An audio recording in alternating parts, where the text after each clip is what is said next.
Nah sekarang pupuk subsidi itu sudah mulai dicabut subsidinya. Dari 40 komoditi menjadi 9 komoditi.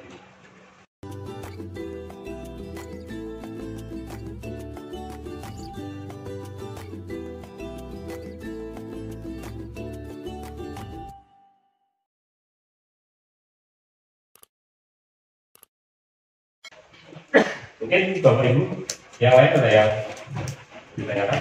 Pak Monggo. Tadi selanjutnya ada terkait dengan racikan atau pembuatan pupuk organik. Ya. Tadi ada beberapa bahan yang disebutkan di situ. Di antaranya adalah starter. Starter itu nama sebuah merek atau apa? Kalau misalkan ya kita membutuhkan, apakah di pasaran ini mudah kita capai, di mana belinya seperti itu? Ya. Starter itu bukan merek Pak. Starter itu mikroba, dekompresor namanya. Jadi mikroba itu kan ada yang pabrikan. Kalau pabrikan itu seperti ada M4, ada MA11, ada Biobox, juga banyak sekali. Tapi kalau saya cenderung menggunakan mikroorganisme lokal. Karena kalau lokal itu sudah pasti ada lift biasanya dengan kondisi dan cuaca yang ada di sekitar kita. Itu akan lebih bagus. Tapi kalau memang tidak ada ya boleh menggunakan yang ada di pasaran. Bahwa prosesnya tetap minimal di 3 minggu. Karena apa? Kalau Bapak proses fermentasinya atau proses memasaknya tidak matang, itu kan dimakan juga tidak enak. Manusia pun seperti itu. Ketika memasak makanan, kalau setengah matang, kan tidak enak Pak. Tanaman pun seperti itu. Kita harus melakukan tanaman ini benar-benar seperti apa ya? Karena kebutuhan nutrisinya itu tidak beda jauh dengan manusia. Makanya kalau Bapak Ibu begitu tanam, perawatannya diserahkan ke anak kasihan. Berarti starter itu kita buat sendiri, atau kalau beli itu di toko apa? Kalau starter di toko pertanian ada banyak. Itu ada M4, bisa MA11 juga bisa. Itu banyak merek Pak. Tapi kalau mau buat sendiri bisa menggunakan bahan-bahan dari lingkungan kita sendiri, termasuk dari daun kapal dan daun pipait juga bisa. Dari limbah sayur juga bisa, limbah buah-buahan juga bisa, rebung bambu juga bisa. Nanti kami mungkin diantara kita untuk bagaimana sih cara membuat starter sendiri. Itu nanti ya, karena nanti kan insya Allah kita pengennya kan tidak hanya sampai di sini. Kalau bertani organik itu masalahnya untuk konsentrasi tinggi. Rata-rata teman-teman petani ini ketika bertanam organik belum apa-apa komentarnya udah wah ribet, kan gitu. Wah pertumbuhannya lambat. Nah, yang menyebabkan pertumbuhan lambat itu padahal kan lahannya. Bapak yang punya lahan tidak pernah coba karena sudah sakit. Yang selama ini tingkat keasamannya tinggi, rata-rata teman-teman petani ini menggunakan kapur-dolomit untuk menaikkan pH. Padahal kapur-dolomit ini sifatnya ya sementara. Dia tidak bisa terurai. Nah, untuk menjaga unsur hara faktor ini stabil, ya perbanyak bahan organiknya, seperti pupuk padat ini dari kohe kambing, sapi. Kalau ada guano yang buat lawan itu lebih bagus. Itu sulit. Berarti itu kohenya harus kering ya? Kalau sapi ya harus kering. Saya pernah bikin, tapi dari kohe puyuh. Puyuh ya. Kohe puyuh saya pernah bikin dia dari campur. Ini kan saya campur apa ya? Metode YouTube aku. Makanya saya M4 kan ada macam-macam banyak ya. Khusus pertanian, peternakan, perikanan kan ada macam-macam. Starter yang saya pakai itu pakai M4. Pas waktu itu juga untuk kotoran kohe puyuh saya kan pakai M4 juga. Jadi buat yang peternakan khusus biar tidak mengurangi bau lah, bukan menghilangkan bau, cuma mengurangi. Cuman kan ketika kotorannya mulai banyak kan kita mulai ini lagi nih kotoran biar berguna. Kita ngapain sih? Apa kita cuman kita bersihin buang? Kan gitu. Itu bukan apa ya? Bukan solusi. Bukan solusi maksudnya ketika kita buang ya udah. Tapi bagaimana caranya itu jadi manfaat, jadi lebih bermanfaat. Nah, akhirnya saya coba buka YouTube. Oh, ternyata ada campurannya. Ada M4, ada tetes debu, ada kapur dolomit. Terus lebih bagus lagi sama sekam yang sekam bekar. Cuma pas waktu itu karena apa ya? Karena sinau YouTube ya. Pakai sekam yang mentah, Pak. Nah, terus si kohenya juga kan enggak basah lah, bahasanya basah. Nah, udah saya racik sedemikian rupa, saya packing plastik rapet, kita tunggu dalam 1 minggu ke depan. Kan kurang lebih itu 1 minggu lah, minimal itu 1 minggu. Kalau lebih lama itu lebih bagus. Ketika kita buka, bukannya jadi kering, basah. Ya, berarti itu kan ada kesalahan. Makanya saya bahasanya udah balik lagi ke ilmu YouTube, Pak. Karena ilmu YouTube kadang kan ada plus minus, ada yang bagus, yang lagi jelek, yang kita tiru mungkin yang ditiru itu yang lagi jeleknya. Pas diaplikasiin mungkin saya pakai yang jelek karena itu pakai sekam mentah sama kohenya basah. Harusnya si kohe itu kayaknya kalau menurut saya lebih bagus itu yang kering. Apalagi kalau bisa yang kohenya itu kering terus digiling mungkin lebih bagus lagi. Kalau langsung diproses dicampur dengan itu kayaknya masih kurang maksimal. Terus dari situ ini apa yang salah, kan saya bingung. Saya udah sesuai, oh ini nggak jadi, bahasanya malah nggak jadi mesin. Katanya kan kalau udah itu si kompos jadi pupuk jadi itu baunya beda. Dari baunya udah beda. Khas fermentasi. Atau tidak menimbulkan bau. Ya, ini saya nggak bertanya. Ini saya lagi sharing saya. Karena yang lagi di apa ya? Lagi di ini kan pupuk organik. Jadi sharing saya pernah bikin kayak gitu dengan starter yang M4. Terus ada lagi starter kan yang dari buah-buahan. Kalau setahu saya itu nanas dicacah sama di ini. Tetap diambil sarinya kayak gitu. Nah dari situ karena saya merasa gagal ya, sih. Jadi saya stop aja. Dan jadi si kohe itu udah. Jadi kita keringin dalam ruangan khusus lah rasanya. Yang penting kena sinar matahari kering baru kita ambil. Tapi tanpa campuran. Karena saya udah tadi pakai campuran aja nggak jadi. Udahlah yang penting kering, bawa ke sawah atau bawa ke kebun. Ada lagi ya pertanyaan nggak? Ya. Sharing. Oke. Mungkin gini, karena untuk kohe puyuh itu kan tidak beda jauh dengan ayam broiler. Terus sapi ya, sapi juga itu basah. Dan untuk kohe yang basah itu perlu dikeringkan dulu untuk mengurangi amoniak. Nah itu dijemur, tidak harus kering sekali, tapi dia dengan airnya ya paling tidak di 30% atau 35 boleh lah, itu juga bisa diproses. Nah, untuk kotoran hewan ini kita perlu ada tanaman hijau.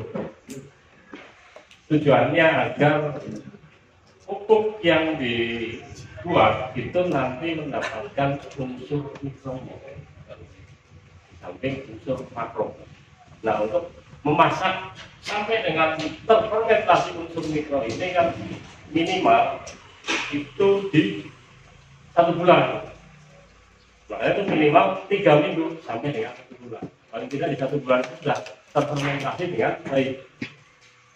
Kalau prosesnya lama, makanya Bapak Ibu kalau mau bercocok tanam, mau membuka lahan, mau berkebun, yang dipikirkan itu fondasinya dulu, Pak. Jangan Bapak mikir beli bibit. Ini kembali. Kalau Bapak beli bibit dulu, lahan belum siap, kan Bapak repot merawat. Kalau sempat merawat, kalau udah mati kan saya. Bibit itu gampang, Pak, banyak juga. Nah, yang penting ini fondasinya. Kalau fondasinya benar, ini tanaman apapun berlaku untuk semua tanaman. Makanya sekarang banyak tanaman-tanaman teman-teman petani ketika menanam buah-buahan, terutama durian. Durian ini banyak sekali bibit durian dari penjual itu sudah jutaan yang laku. Tapi yang jadi di Kabupaten Cilacap mana? Mana? Nah, itu oke lah, satu dua sih ya. Untuk skala kebun. Jadi kalau skala kebun itu Bapak berhitungnya itu harus sudah ke apa ya, mulai bisnis gagal. Bapak harus punya target. Kalau misalnya kakao ini di 2 tahun sudah bisa panen, tapi karena kurang perawatan, jadi 3 tahun panen, kan belum bisa 1 tahun Bapak. Betul nggak? 1 tahun ini untuk pengeluaran biaya perawatan itu berapa?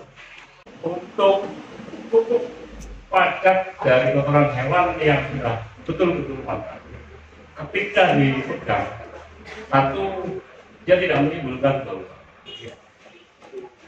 Kalau bibir ya, bibir itu ketika dipegang ini dia pure mudah.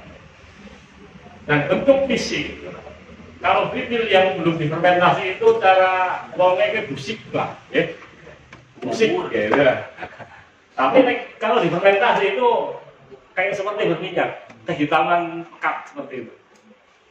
Itu pertanda sudah matang. Nah, suhu, kalau suhu Bapak punya termometer itu diukur. Ukur kalau lebih dari 50 derajat buka Pak. Semprot lagi dengan starter itu. Empat itu bisa untuk 1 ton juga Pak, 1 liter. Oh, berarti 1 ton. Iya. Minimal 1 liter. Ya, minimal 1 liter. 1 ton itu 1 liter. Itu mungkin karena kesalahan kita jadi itu cuma berapa tuh? Mungkin gagalnya di situ. Kurang. Boleh minimal itu 1 liter. Boleh 2 liter. Boleh 2 liter. Semakin banyak starter itu kan sebagian bagus. Tapi kalau terlalu banyak juga, ya kan saya biaya Pak. Ada kesimpulan berarti saya gagalnya di situ karena memang cuma beberapa tutup dari tutup pokoknya. Makanannya biasanya kalau untuk 1 ton itu 1 liter untuk starternya itu akan baru seimbang, gulanya jadi 1 liter. Jadi perbandingannya itu 1 itu nanti akan ideal. Nah, penutupan juga harus benar-benar rapat. Nah, samping-samping ini dibangun tanah. Nah, pada saat itu dikasih lubang ke mungkin itu salah satu. Tadi terkait saya masih baru starter ya, karena di sini saya belum merasa puas dengan apa itu starter dan bagaimana membuatnya, terutama bagaimana membuatnya starter. Karena saya pernah membuat pupuk organik dengan menggunakan E4, itu saya ada kritikan karena kemungkinan E4 yang kita pakai, kita beli di pasaran itu adalah GMO seperti itu. Bapak tahu GMO itu apa? Generasi modifikasi modifikasi organisme organisme modifikasi lah. Iya. Jadi rekayasa. Iya. Itu sebenarnya kalau mikroba itu tidak ada Pak ya. Oh, tidak ada. GMO itu untuk pembibitan biasanya. Contoh kayak jagung. Kedelai, itu kedelai. Ya, itu ada yang mengkritik jagung manis itu ada yang prosesnya GMO. Dan memang untuk GMO ini dampak negatif jangka panjangnya itu berbahaya Pak untuk manusia. Sebenarnya itu di beberapa negara maju itu tidak rekomendasi. Dan perusahaan besar seperti Monsanto, Cargill itu boleh dikatakan dilarang Pak di beberapa negara maju, tidak boleh didirikan karena itu sangat berbahaya. Nah, hasil GMO ini, bibit-bibit yang GMO ini sebenarnya tidak bisa dikembangbiakan. Contoh Bapak tanam jagung manis, ketika panen Bapak bisa tanam lagi.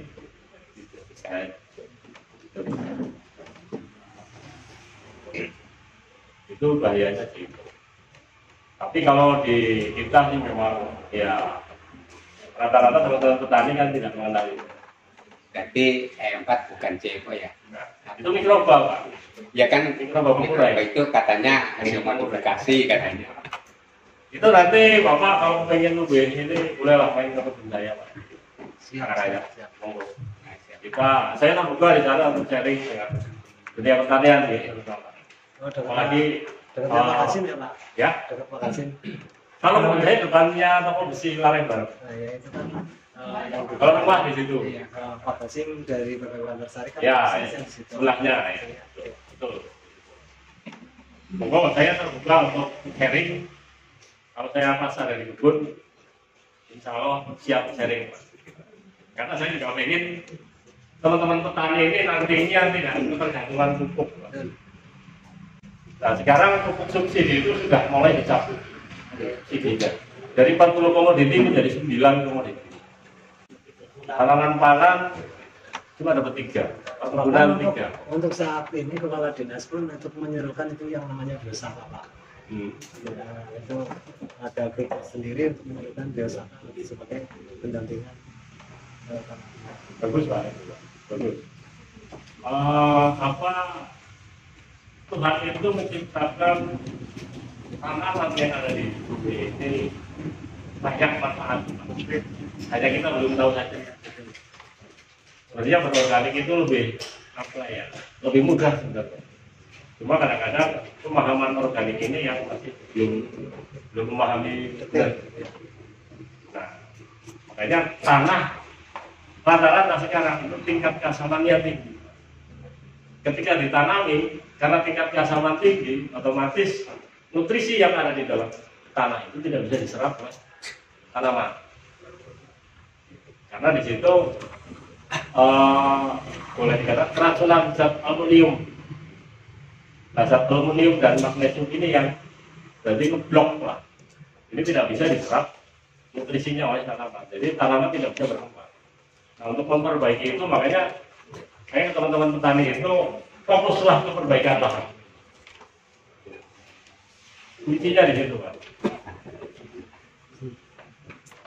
Seperti padi saja kan setiap tahun semakin kesini itu hasil panen menurun. Iya. Betul tak? Iya. Dan dosis pupuk penggunaan urea NPK itu meningkat. Rata-rata seperti itu. Nah, sekarang kondisi kering seperti ini, tanahnya itu lebih keras tanah Pak. Sawah sama batu Pak. Iya tak? Iya. Lebih keras tanahnya. Itu karena sudah sakit parah Pak. Dan teman-teman petani ini tidak mau mengobati.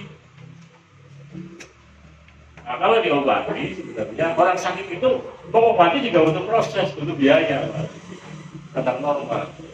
Tapi ketika teman-teman petani sudah bicara biaya, kadang-kadang waduh sudah aduk duluan. Kalau sudah kaitan dengan biaya. Makanya kenapa saya arahnya ke organik? Harapan saya ke depan itu teman-teman petani bisa mandiri. Pupuk semakin tahun semakin mahal dan subsidi pun semakin dicabut, dihilangkan. Repot nantinya kalau kita tidak punya pupuk. Jangan sampai petani itu punah. Petani itu ujung tombak ketahanan pangan kita. Kalau ketahanan pangan kita kolek, negara kolek, bahaya. Makanya saya senang kalau ada teman-teman petani milenial ini benar-benar mau terjun di dunia pertanian. Ini menjadi apa ya?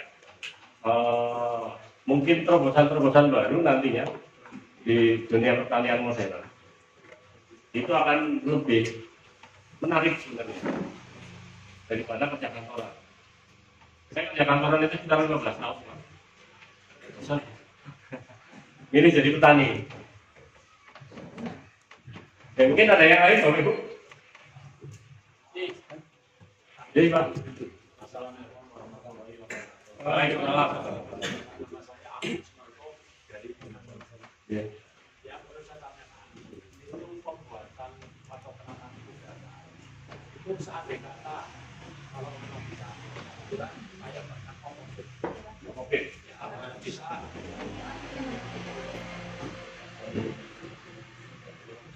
Kayak itu yang Baik. Pak, sini tadi apa? Kokopit itu kan dari sabut kelapa, ya? Nah, kokopit itu yang limbahnya, ya? Iya. Nah, limbahnya itu memang bagus kok campuran pembuatan kopi. Tapi komposisinya tidak terlalu banyak. Misalnya 20 karung kohe ya kokopitnya di 4 karung boleh. Karena kokopit ini juga punya kandungan unsur K. Nanti ketika membuat pupuk padat itu unsur K-nya dapat itu bagus Pak, boleh Pak. Juga bisa juga untuk campuran media tanam itu bisa. Mungkin ada yang lain Pak?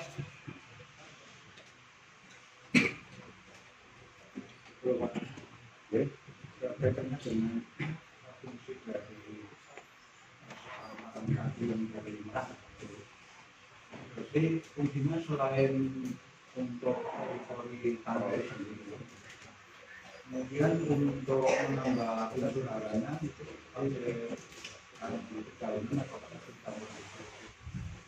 untuk campuran itu media tanam Pak ya. Media tanam itu kan komposisinya tanah, pupuk kandang yang disertai dengan tanah, bisa arang sekam ataupun kokopit seperti tadi Pak Ahmad, itu boleh dicampur sedikit. Nah fungsinya arang sekam di sini itu untuk meningkat poros Pak. Yang air itu ketika disiram tidak terlalu lama mengendap. Itu tujuannya di situ juga sebagai karbon aktif, bisa untuk rumah mikroba nanti. Mungkin ada lagi Pak? Bisa terkait karena di ranah ini pembicaraannya kakao, itu kira-kira daun-daun kering yang kakao itu bisa untuk buat pupuk kompos atau pupuk dasar, karena ya kalau kita biarkan nanti takutnya dibakar orang gitu. Kalau musim kontak itu bisa nggak? Boleh Pak, boleh. Jadi kan kita memanfaatkan yang ada dan kita sambil donasi kita. Boleh Pak, itu untuk campuran di pembuatan pupuk vokasi boleh. Pak, komposisinya tetap diperbanyak di kotoran hewannya. Nanti bisa dicampur dengan daun-daunan. Nah, rata-rata teman-teman petani ini kan ketika proses fermentasi kotoran hewan, itu prosesnya kadang 1 minggu. 1 minggu, 2 minggu. Padahal itu sebenarnya belum matang sekali. Nah, kalau belum matang, kita makan makanan belum matang itu juga tidak enak. Yang saya pakai memang gagal karena memang dari wujud masih belum apa sementara yang sudah sukses kan berarti sudah lama proyeknya sudah hancur.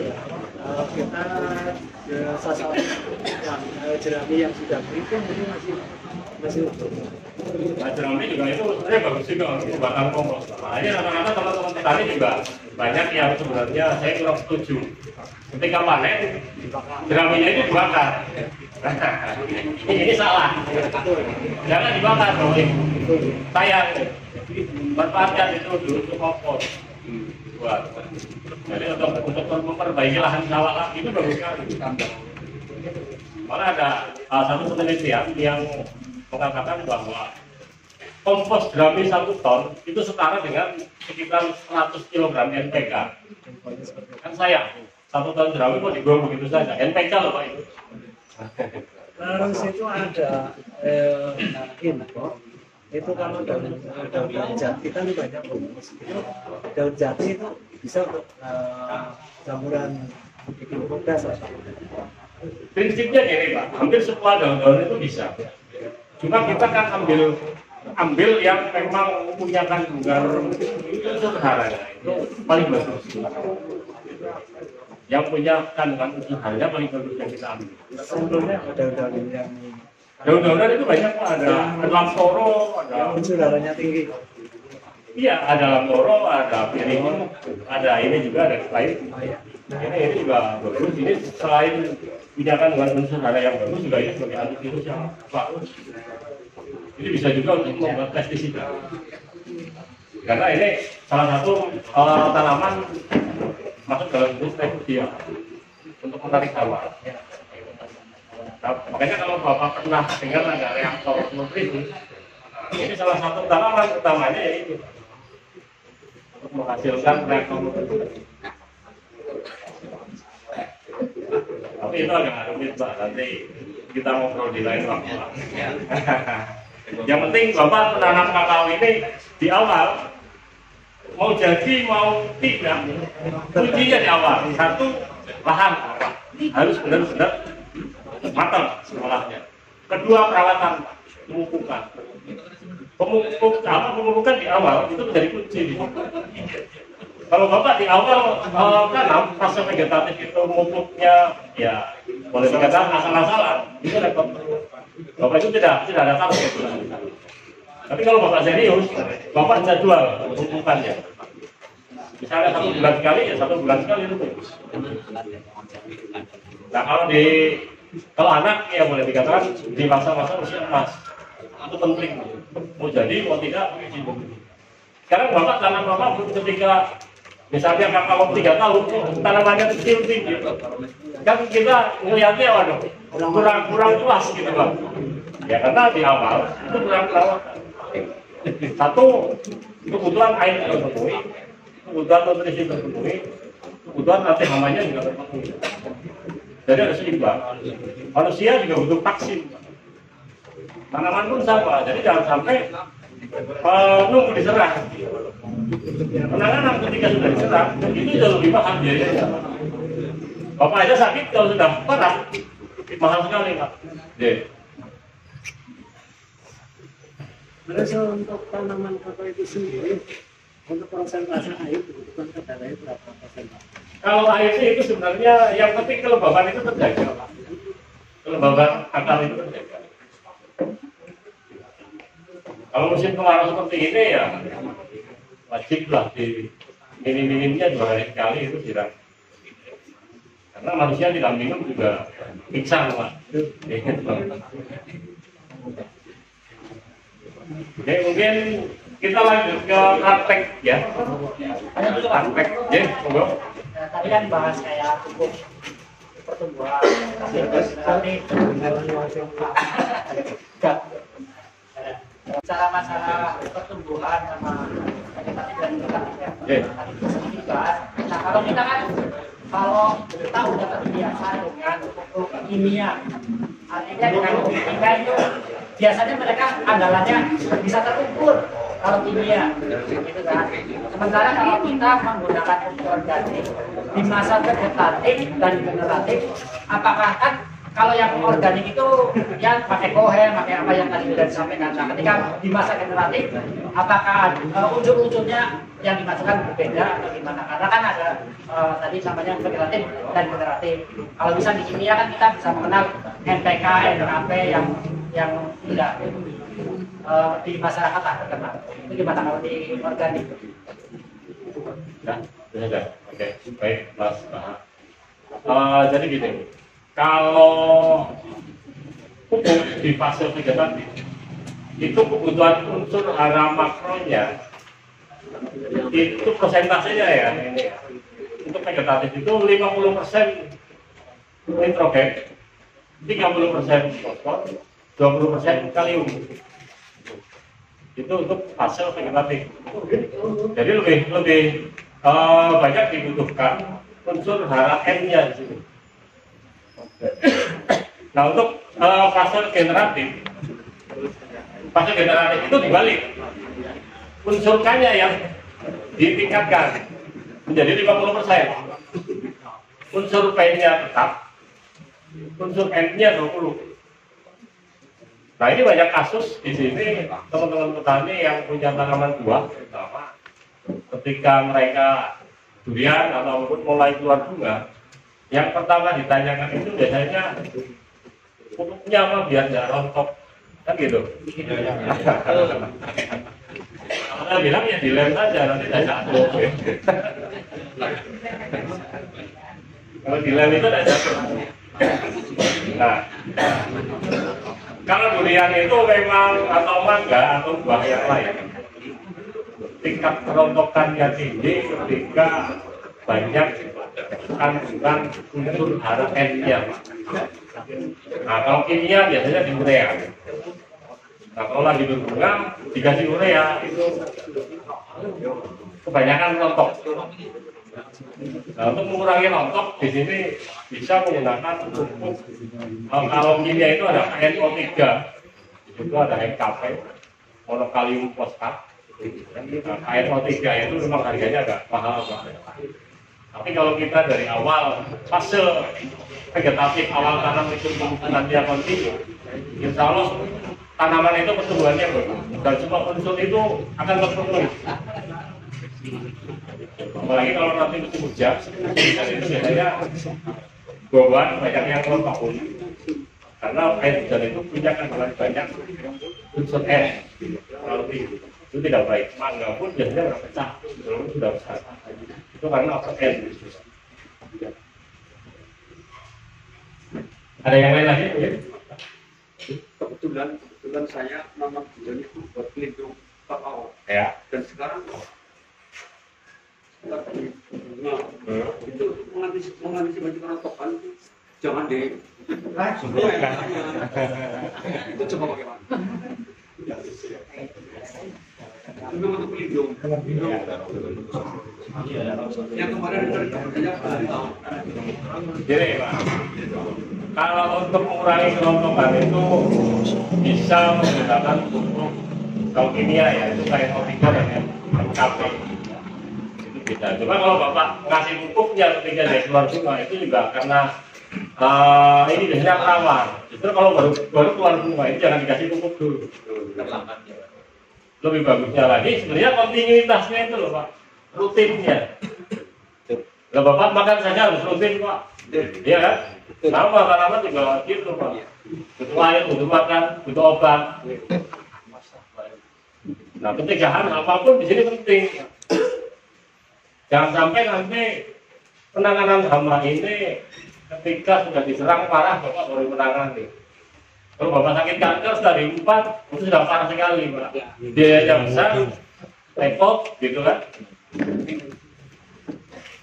Jadi Bapak mau bertanam apapun rawatlah dengan baik Bapak. Karena kunci untuk tumbuh dengan baik, berbuah maksimal itu di perawatan. Butuh kasih sayang. Kalau tidak dirawat apapun rusak gitu. Sayang. Apalagi kalau sudah bicara skala kebun itu sudah boleh dikatakan skalanya bisnis. Nah kalau kakao ini di umur 2 tahun sudah bisa panen perdana, kalau tidak dirawat bisa 3 tahun. Nah, Bapak rugi 1 tahun Pak. Nah, satu pohon misalnya sebulan 20 buah saja, ada banyak saja. Kali 200 sudah berapa rugi ya? Sayang Pak. Makanya nanti ke depan usahakan bercocok tanam dengan baik dan benar. Perbanyak bahan organik di kebun agar tanah tersebut itu menjadi subur Pak. Salah satu manfaat kompos juga di situ untuk menyuburkan tanah, memperbaiki fisik dan sifat kimianya tanah itu. Ada yang lain lagi Pak? Tadi yang jadi, nah kalau kita bicara ini kan tadi masa vegetatif itu kan menggunakan NPK. Nah, ketika di masa generatif menggunakan NKP atau NO3 atau apa lah gitu ya. Nah, apakah di pupuk organik itu ketika kita menggunakan OE dan sebagainya itu, apakah ketika di masa generatif itu tetap sama atau gimana itu pupuknya? Kalau organik gini Mas, NPK itu kan boleh dikatakan hanya katalisator untuk menghasilkan asam amino sebelum diserap oleh tanaman. Nah kalau di organik kita bisa buat asam amino. Jadi kalau kita sudah buat asam amino kita tidak perlu NPK lagi. Artinya ketika di masa generatif NPK asam amino itu boleh dikatakan sebagai pengganti NPK. Itu bisa digunakan di fase vegetatif maupun generatif. Nah di fase generatif itu akan lebih bagus memang menggunakan asam amino. Selain itu untuk pupuk generatifnya nutrisi. Nah untuk nutrisi ini kan nanti ada nutrisi pertumbuhan. Itu pupuk organik pun banyak jenisnya. Seperti halnya kimia, di situ ada urea, ada NPK, ada KCl, ada KNO3, ada MKP. Di organik pun sama. Nah itu yang Ada untuk booster, ada kalium juga itu sama juga. Itu butuh waktu Mas Andi. Next time. Oke, kalau sudah cukup mungkin kita langsung praktek saja.